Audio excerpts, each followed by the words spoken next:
Hello, everyone. So today we're going to be doing asteroid number 34, Circe. And wow, there's just been so many things kind of powering this otherworldly journey that I feel we're on. And whether we're actively doing the Dream Arc Gene Keys retreat or not, I mean, I've been talking about this with the trans-Neptunian objects, that these indigenous streams of wisdom coming in and unity consciousness. So this consciousness where we're becoming more and more aware of the invisible levels. Also how as priestesses, we can influence and create, co-create through these invisible levels of reality. So jumping back slightly, I mention always that this sort of started with Nimue, who supposedly imprisoned Merlin in a glass tower, but we talked about her as an initiator. And Circe has, so she's in the Greek pantheon, Circe, and Nimue is Celtic. But they have some similarities. They're both sorceresses of great power. They work with plants, and they both seem to have this initiating energy for the masculine. And this is what I feel is a key for us right now, is as initiators of the divine masculine, as the and as beings, human beings, going into this kind of altered state of consciousness, more and more, this kind of walking between the worlds of human life and the animal and plant kingdoms. And I had this wonderful experience of the gateway butterfly on these apples, which I felt in that moment was a sign that we were being invited into this otherworld journey to see where that might take us. And I still have no idea myself. I feel it's linked to our work with following Venus for sure. But I've really no idea where we're going. And it feels exciting because we're walking a kind of completely new path in a global platform. Like, I don't know if there's been any other time in human history where we've actually able to connect across countries in this way and have this kind of global awakening. So one interesting thing two interesting things actually happened this week. I had two encounters with the Merlin bird. It's a very small bird of prey. It's sometimes called sparrowhawk. I think they're called sparrowhawk. Anyway, it's not much bigger than a pigeon or a dove, and it kind of that's its main prey, and it sort of mimics them actually. But I saw one on a telegraph pole, and it looked straight into my eyes, which was like a really amazing moment. And then I saw it 2 days later again on the same pole. Obviously, it likes to hang out there. So the Merlin bird is one that I know other people in the Dream Arc are experiencing this bird as taking us deeper into the mysteries. And although I saw it, I feel like I saw it for all of us. Although we get to choose, obviously, if we want to come on this journey, but it feels like the gateway butterfly and now the Merlin bird is an invitation to go even deeper into these Celtic mysteries, but also the Greek mysteries as well. They seem to be coming alongside each other, almost like merging those fields of, similar archetypes. And I invite you as well, you may think of in your own culture or your own country of a similar kind of archetype to Nimue and Circe. So that would be great to kind of bring some other parts of the world into this, if any other goddesses strike you as having similarities to them. The other thing with, let me say the second thing then. So Adam is here with me, and he arranged to meet as kind of a mutual old friend, really, who set up a folklore museum. And part of the museum is about witchcraft. And so they've got all these kind of quite strange love nests that you make love spells in, a kind of real scrying bowl, a heart with pins in it. So the other thing that really comes to me is the need for the purification of the field of magic. Magic has been used for lots of not good things, controlling people. Circe uses it as an enchantment to get the man she wants. And so there's all kinds of ways I feel that we're being asked to have really pure intention as our power increases. The more pure our intention is, the more we will bring healing into the world. Whereas if we use this magic for kind of to meet our own desires, then we just kind of recreate the karma and the problems of the world. So this is what I feel we're being called to. So the other thing with Circe, I think, is an interesting thing that I felt was definitely an issue for me around aloneness and exile from the family. So Circe's father is Helios, and her mother is an ocean goddess. But through one of these incidents where she enchants a male that she's interested in, she gets exiled to an island. And so she's exiled from her family, but in some senses you get the feeling that she's quite happy on this island of vegetation with all her animals. This is her dream world. And so it's this thing about loneliness and aloneness, and the parts of this journey where we kind of make them alone. Like I really felt this when my dad was dying and tuned into what he was going through, that the journey into death feels very alone. And yet somehow it opens the portal to unity consciousness, or being in the web of life. It's almost like we have to go through this portal of almost like surrendering to our aloneness to reach the other side.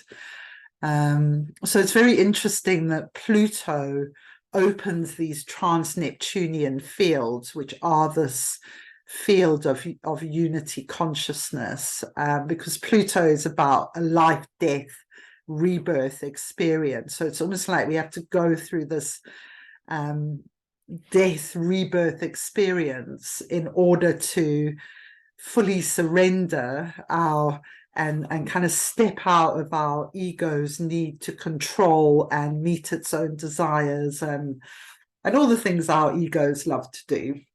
So I have a 26 purpose, which apparently has a big ego, and I think I probably do actually, but I've certainly had a lot of experiences in my life to kind of bring humility to me. So yeah, I know some of you have that 26 as well. And the Merlin is actually the bird for the 26. So I thought that was interesting as well. And my Circe's in 26. So there's a story unfolding here. So I think of that, if you want to put in the chat where your Circe is, we can talk about that in a bit. And if you're watching this later on, or you haven't got your Circe, you can visit www.taraco.io. I've just posted it in the link there. So that's Kim Gould's website, and Circe is on there. She's number 34. So you can look up quite easily her place in the zodiac and which gene key or human design key she's in. Gate, you'd say, in human design. Okay, so what I did this week, which I'm quite excited about actually, is there's lots of artist depictions of these goddesses. So rather than sort of put lots of chart information up, which I know I can easily lose people in the detail, but what I wanted to do was actually share some art and tell some more parts of the story through the artwork. And there's many more. And also, I want to read, there's a book called Circe that I want to read. And so I've got a feeling this will be our first one on Circe. And then we're going to do some more on her. So if you want to do your own research, and I haven't had time with planning my dad's funeral to check, you know, where Circe was discovered and all that information. So this is our kind of first dip into Circe. And as I said before, I feel like the big issue is this purification of the field of magic, which takes me really mindful, actually, of what's going on inside us when, you know, when we use intention, when we use prayer. You know, are we creating a better world through these things? Are we meeting our own desires, or are we creating more sort of fractures in the world, which is also possible? Okay, so Asteroid Circe 34. So this is the first one I found. So this is called The Sorceress by John Williams Waterhouse, who's a pre-Raphaelite artist. I do love the pre-Raphaelites. And so here you see her in the background there. You've got some sacred geometry that she's working on. She's making a potion. So she's known for working with plant medicines. So in the story of Ulysses, which is a very well-known Greek myth, and this is just like one little segment of Ulysses' journey, he leaves his wife Penelope and goes on the 7-year journey. It takes him 7 years to get back to her. So she must have been immensely patient to wait for him. And she was... she had lots of suitors after her while he was gone, and she would say, well, when I'm finished this tapestry I'm doing, then I'll choose somebody. But what she kept doing is at daytime she would weave, and then at nighttime she would undo it. So actually Nimue was a weaver, if you remember, in that beautiful path working we did. So even though Penelope, you could see Penelope and Circe as almost two sides of, you know, they appear as two different figures, but they have different parts of the goddess role that they're playing. So, so Ulysses and his soldiers land on Circe's island, kind of by mistake, although obviously fate took them there. And she's there in this amazing vegetation, and she's got all these animals, wild animals, domesticated animals. So she's very tuned in to the consciousness of the wild. And they arrive, you know, they've been on a ship for some time, and I don't think they, oh, I'm clearing a bit. I don't think they were behaving very well, because she turned them into pigs. And I'll talk about the pig a bit more. I was quite curious about why pigs, because the pig is one of the goddess animals. And then she kind of takes to Ulysses. She quite fancies him. And so they spend a year on the island. Ulysses isn't turned into a pig. And the way that they're turned into pigs is through offering them this wine, which has this potion in it. So, she's seen from that kind of patriarchal perspective as a dangerous enchantress. But what I see as well, especially with the pig, and they have to stay on this island with all the wild animals and her for a year, is that it's an initiation process that they're going through. I'm sure they weren't the same people they were at the beginning of all of this. And I love the sacred geometry because she was known to be an astronomer as well. So this is a highly educated woman, or she has a very deep understanding of the universe. Okay, so here she is with the pigs. And I've called this Circe as the transformer of men. I couldn't find the artist for this particular painting, but you can see there in the background, there's the ship that Ulysses and his men come in on. And here, they're all turned into pigs. So the pig really called me, and I was like, I want to go and see what the pig is all about in the dream arc. So let's have a look at that. Okay, so this is from the dream arc, the message from Pig. And think about here, what were these men learning about? What were they being taught about when they were turned to pigs? My secret is to place yourself always below others. Now, I know what you're thinking. Surely that is to disempower yourself. It is not if done in the right attitude. You are to serve everyone and everything that comes your way. You may serve them through being humble. You may serve them through being truthful. You may serve them by challenging them or by challenging an aspect of their behavior. But by placing yourself below them, you cannot be knocked down. You cannot be disappointed. You cannot be enchanted by their glamour. To be below is in a position of profound equanimity and therefore power. This new power does not live inside you since you place yourself below it. The power can then move through you without corrupting you. That which is at the bottom cannot be knocked down. And that to me really embodies this thing about the purification of the field of magic.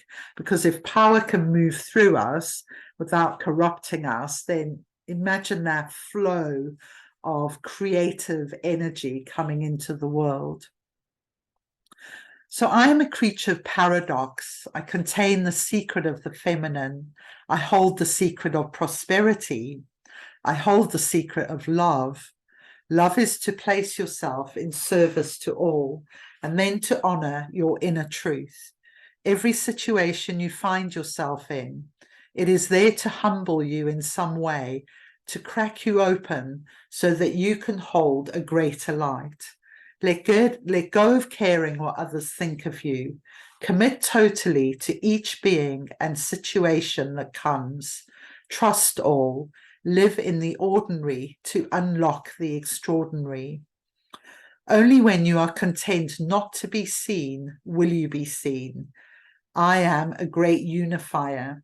Commit to this unifying essence and the miraculous will come into your life. So that's quite a Gene Key 26 thing. Only when you are content not to be seen will you be seen. It's really interesting, that kind of message there. Okay, so here we have, this is another one by John Williams Waterhouse. So these are all done in the early 1900s, these pre-Raphaelite paintings. Um, and here we have Circe as visionary and prophetess. So she has the scrying bowl, so she can see the future. She's often depicted with lions as well. So they're one of her special animals. I haven't looked at the dream arc about lions because we can't do everything, but lion is definitely an important one. Okay, so here I've put Circe immersed in the wisdom of animals. And isn't this so much our journey now? You know, even if you're not in the dream arc retreat itself, so many of us are just getting immersed in this world of animals. And so she has her dogs, the deer, there's an owl, egret, one of my favorites, the eagle, the stag. And you can see the depiction of this beautiful island where she's the only human being living there. I mean, can you imagine that? How amazing that must be. Kind of lonely, but also not lonely as well.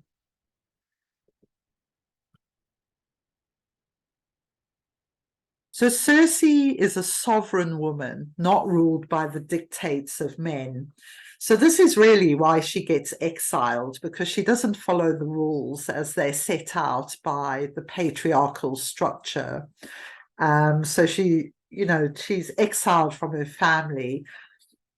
Interestingly, I have her in the fourth house of family, um, and I realized through my dad's death and kind of getting really closer to my mom, because we just went through this kind of horrendous experience of my dad taking 6 days to die. Horrendous, but also powerful as well. That I've forgotten my train of thought now, but yeah, that I had chosen a long time ago to exile myself from my family. So I left South Africa on my own when I was 18.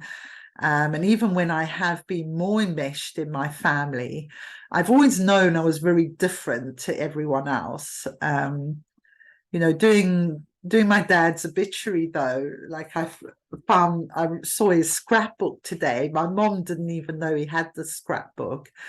And it's so funny because it's full of cars like Porsches and all these cars he loved, and then loads of animals. So it's like it's this whole scrapbook of animals, and then there's Concord there.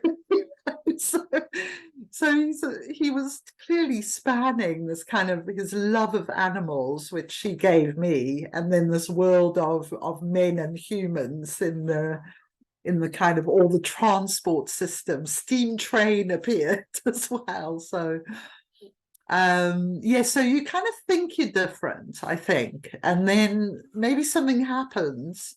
Like this has happened to me, right, in my dad's obituary, where I actually think, wow, I'm actually so similar to him, but he never got to live it out in the way that I am. You know, I've made the choice to live this, whereas for him it was mostly repressed, for a man of his age, it wasn't even really possible for him to live it out. He would certainly be exiled from his family if he had, and many people would have been. So yeah, so here we have Circe. I think she looks very in her sovereign power here. And I think this is the thing about aloneness, is nothing interferes with our sovereign being and our intuition.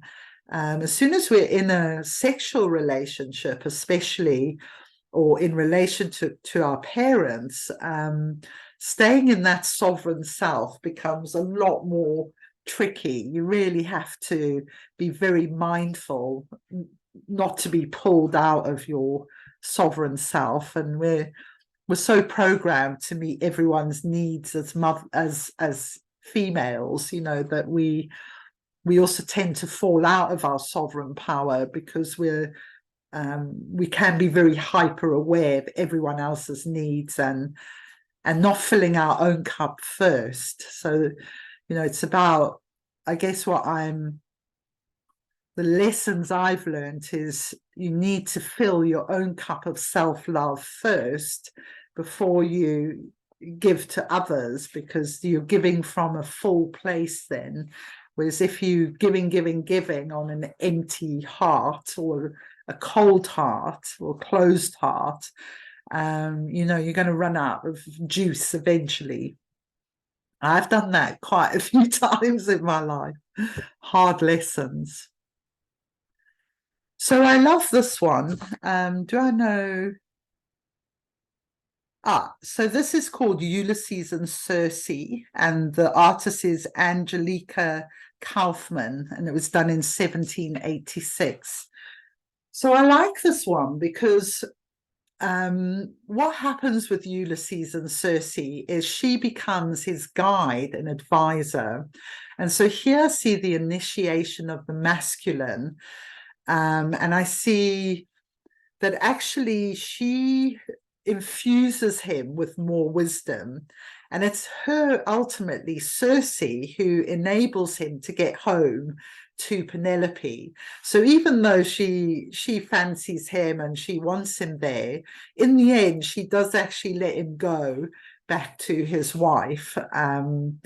So, you know, she's often depicted as jealous, and you know, she turned these men into pigs so she could have Ulysses. But you look deeper in the story, and I just feel there's more layers to it that help us understand this. And there's a kind of softness to her in this picture that you don't get in other paintings or depictions. And I quite like that. You know, she's the wise guide in the end.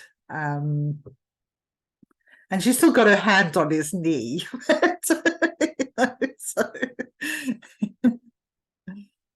Okay, so key themes, just to summarize that. So Circe is immersed in the world of nature and the wisdom of animals. And I see us very much in the dream arc, that we are on the same journey. We are opening the Circe within ourselves. She's in self-imposed exile from her family and civilization. She is lonely, but she also has the sovereign aloneness, and she's guided by otherworldly laws. You know, the laws of the other world, things around faithfulness actually often come up. You know, these fairy women, they do exactly what they please, really. I'm not promoting that, because I don't think we should hurt other people in that way, but they don't abide by the normal rules, the otherworldly women. And she's a guide to those who ask her nicely, and she will give her healing power to anyone who asks. But often she's kind of rejected. And a powerful sorceress, and she sometimes misused her powers. But I think we need to kind of feel into that, or more importantly, feel into ourselves when we may be misusing our powers. You know, we've got to be really honest with ourselves. Are we meeting a personal desire, or are we doing this for the higher good of, you know, are we serving everyone through the magic that we are creating? So the purification intention in the use of magic for the well-being of Gaia and all of humanity. And she requires a deep surrender to the path of magic. So I just want to finish with this bit about Merlin, the bird. This is Merlin, the little bird, as initiator. I am Merlin. Whatever you think you know about magic, I will teach you its true meaning. Magic is not at all what you probably think. Magic is surrender, and surrender is terrifying to your mind. If you wish me to become your teacher, you will have to surrender so many times that you will no longer know who you even are. Only then, when you are empty of all preconceived ideas and personal desires, only then can you be taught. Why do you think magic is represented by one of the wildest of little birds? Because magic too is wild. This is no path for beginners or for the faint of heart. If you are not sure of yourself, if you are afraid of fear, then I advise moving on. Okay, and this I thought related well to the purification of intention. Through its association with mythology, the Merlin obviously holds magical abilities. However, as a shamanic bird, the Merlin is sometimes known as the pigeon hawk due to its ability to mimic the flight of pigeons in order to kill and eat them. The secret to high magic is guarded by this symbol, which hides it from all but the most committed to its power. The essence of the Merlin is the ability to work as a threshold archetype, allowing magic to occur rather than trying to manipulate it. So these are Richard Rudd's words from the Dream Arc. Yeah, and like the day I got when I first saw the Merlin bird was it's either the day before my dad died or 2 days before. And just, he really hung on 6 days dying without food or, tiny bit of water. And to see him kind of have to surrender was quite something, and to have to surrender myself, because I knew I was there to help him through this, but I couldn't end his life. Do you know what I mean? I have to surrender to the process that he's in. Yeah, so it was quite something, really. So quite amazing when I read up the Merlin bird, and then the second time I saw it was the day after he died. And so yeah, I definitely feel the issue of surrender is very true. And so I saw the bird, but I feel that I saw the bird because it's an invitation to all of us going into this deeper realm of, becoming co-creators of the world through this magical realm of the animals and everything else, and but the need for huge awareness. Okay, so let's have a chat about just looking in the chat here. So I'm going to pause the recording and invite whoever would like to speak about where your Circe is, and anything I've said that kind of resonates with you. That would be great to know. So I'll just pause here.